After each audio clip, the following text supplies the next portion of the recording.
کہ جب نبی علیہ الصلوۃ والسلام نے دین کا پیغام دیا اور قریش مکہ مخالفت پر کمر بستہ ہو گئے تو انہوں نے مکہ مکرمہ میں مسلمانوں کا جینا تنگ کر دیا. بہت تکلیفیں حتیٰ کہ بعض صحابہ نے نبی علیہ السلام سے اجازت لے کر حبشہ کی طرف ہجرت کر لی. صدیق اکبر نے بھی ایک موقع پر اجازت مانگی, نبی السلام نے اجازت دے دی.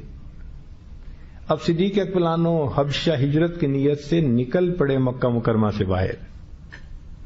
جب مکہ مکرمہ سے باہر نکلے تو اس وقت قریش مکہ میں سے ایک آدمی تھا جو ان کو قریب سے جانتا تھا. وہ ملا, ابو بکر کہاں جا رہے ہو؟ یار تم ہمیں تو جینے نہیں دیتے شہر میں, ہم جا رہے ہیں. اس نے کہا یار تیرے جیسے بندے نہیں, انک لتصل الرحم وتکسب المعدوم. جو بخاری شریف کے اندر نبی علیہ السلام کی خوبیاں خدیجۃ الکبریٰ نے بیان کی تھیں, ایک کافر وہی خوبیاں ابوبکر صدیق کے بیان کرتا ہے. اتنی مشابہت تھی. اللہ اکبر کبیرہ.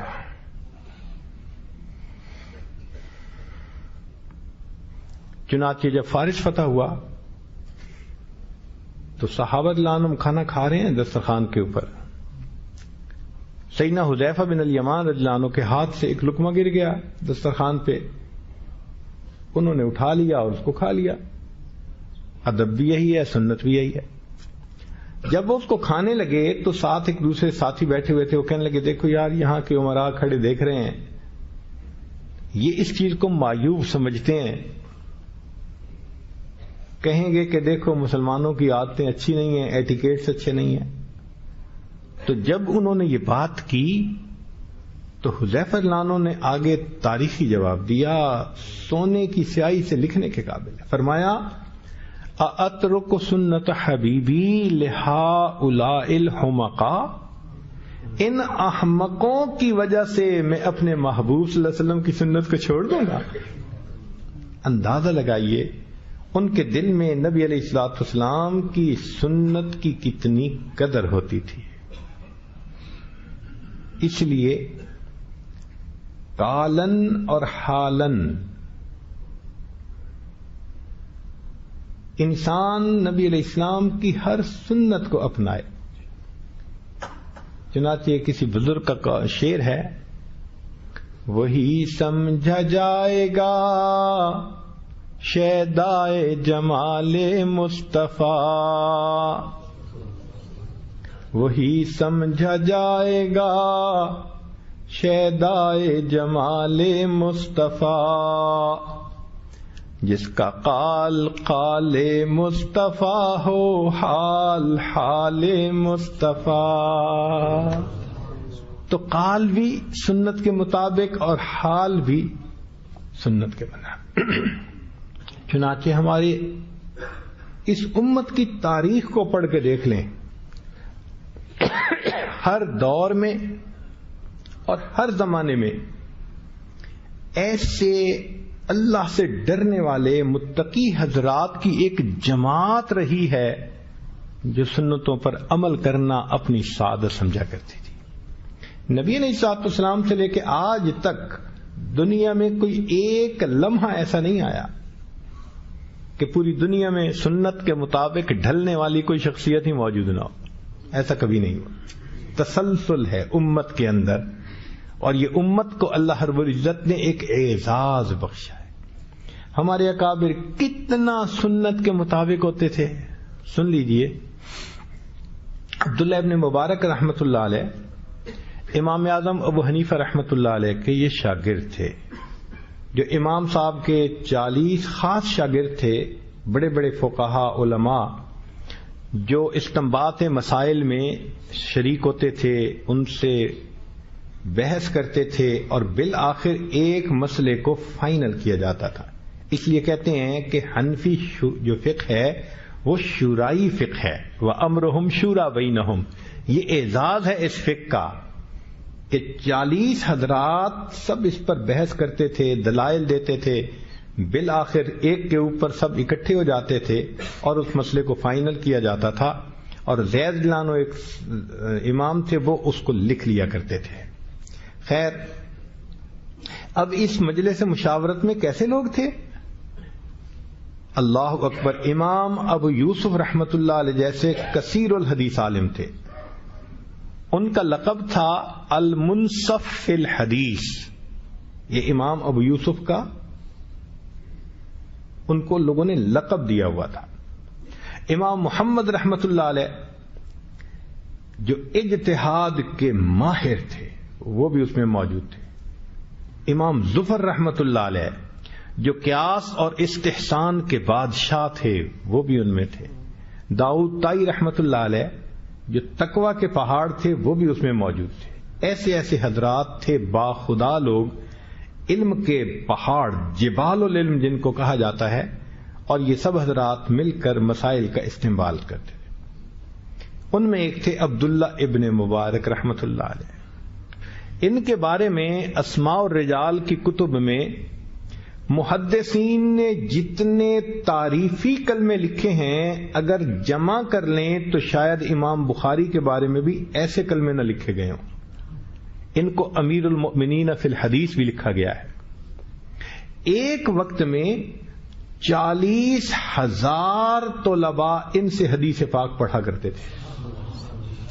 40,000 طلباء ایک وقت میں حدیث پڑھتے تھے، ایسی اللہ نے قبولیت عطا فرمائی تھی۔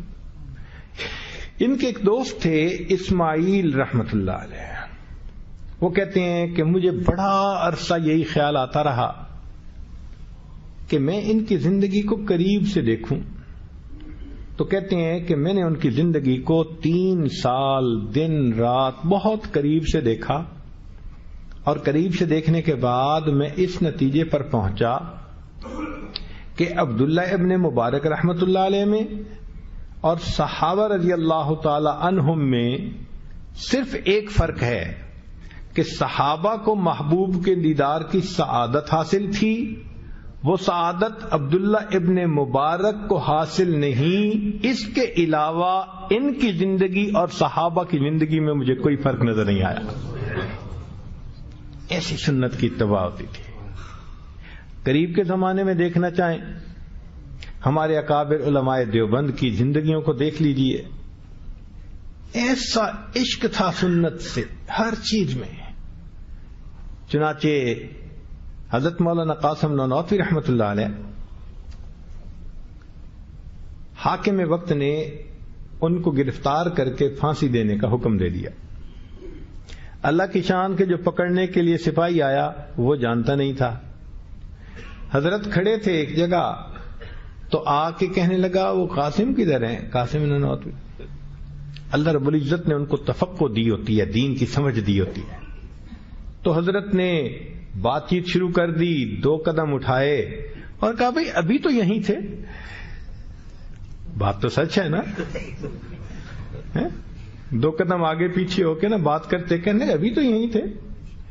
اب وہ سمجھا کہ یہیں قریب کہیں اندر گئے ہیں، تو وہ اندر دیکھنے کے لیے گیا اور پیچھے سے حضرت وہاں سے تشریف لے گئے۔ لوگ یہ سمجھے کہ اب قاسم نانوتوی رحمت اللہ علیہ شاید بقیہ زندگی روپوشی میں گزاریں گے۔ 30 دن گزرے اور چوتھے دن قاسم نانوتوی رحمت اللہ پھر مسجد میں باجماعت نماز پڑھ رہے ہیں۔ ایک آدمی نے دیکھا، اس نے کہا آپ کو پتہ ہے کہ جان کا خوف ہے، اور جان کے خوف کے وقت میں تو فقہا نے بھی لکھا ہے کہ جماعت کے ساتھ نماز ساکت ہو جاتی ہے، اکیلا پڑھ لے اگر جان کا خوف ہے۔ تو آپ کا تو یہ فرمانے لگے کہ میں نے نبی علیہ الصلوۃ والسلام کی مبارک زندگی پر نظر دوڑائی، مجھے آپ صلی اللہ علیہ وسلم کی مبارک زندگی میں غار ثور کی 3 راتوں کی روپوشی نظر آتی ہے، میں نے 3 راتوں کی سنت پر عمل کر لیا، اب میں سامنے ہوں، اگر کوئی پکڑ کر جائے گا میں پھانسی کو چوم کے پھانسی پہ چڑھ جاؤں گا۔ یہ ہوتی ہے سنت کی اتباع۔ جب دارالعلوم دیوبند بنایا گیا تو دارالحدیث کے سامنے چھوٹا سا باغیچہ بھی تھا۔ اب حضرت نانوتوی رحمت اللہ علیہ نے گلاب کے پھول منگوائے، پودے منگوائے، اور مالی کو کہا کہ بھئی یہ پودے یہاں لگاؤ. روز آ کے پوچھتے کہ وہ پودے چلے یا نہیں. چونکہ گلاب کا پودا اس کو اگر ری پلانٹ کریں تو اس کا جو ڈیتھ ریٹ ہوتا ہے وہ کافی زیادہ ہوتا ہے, مشکل چلتا ہے. تو وہ آ کے روز پوچھتے کہ بھئی پودے چل رہے ہیں؟ جی چل رہے ہیں. ایک دن اس نے کہہ دیا کہ حضرت اور بھی اتنے پھول لگوائے ہیں تو آپ صرف اسی پودے کے بارے میں اتنے فکر مند کیوں ہیں, کیوں پارٹیکولر ہیں اس کے بارے میں؟ تو فرمایا کہ میں نے کتابوں میں پڑھا ہے کہ محبوب صلی اللہ علیہ وسلم کے جسم اطہر سے اور آپ کے پسینہ مبارک سے جو خوشبو آیا کرتی تھی, گلاب کی خوشبو اس خوشبو کے بہت قریب ہے. تو میں نے یہ پھول لگوا دیا, مجھے آقا صلی اللہ علیہ وسلم کے جسم اطہر کی خوشبو کو یاد کرنے کا موقع مل جائے. حضرت مدنی رحمت اللہ علیہ 18 سال حدیث پاک کا درس دیا مسجد نبی میں, پھر تشریف لے آئے تو دارالعلوم دیوبند میں حدیث پڑھانے لگ گئے. اب حضرت جب آئے نا تو حضرت نے اس چھوٹے سے باغیچے میں ایک کیکر کا درخت لگوایا. کیکر کا درخت جو ہوتا ہے اس میں کانٹے ہوتے ہیں, نہ پھول ہوتے ہیں نہ پھل ہوتے ہیں. عام نظر میں وہ کسی کام کا درخت نہیں کہلاتا, اور وہ باغیچے میں لگوایا. تو لگانے والوں نے کہا کہ حضرت یہ سلیکشن کیا ہوئی بھائی کہ پھولوں کا باغ ہے اور اس میں کیکر کا درخت؟ تو فرمانے لگے کہ میں نے حدیث پاک پہ نظر دوڑائی تو نبی علیہ الصلوۃ والسلام نے صلح حدیبیہ کے موقع پہ جس درخت کے نیچے بیعت لی تھی تحت الشجرہ, وہ کیکر کا درخت تھا.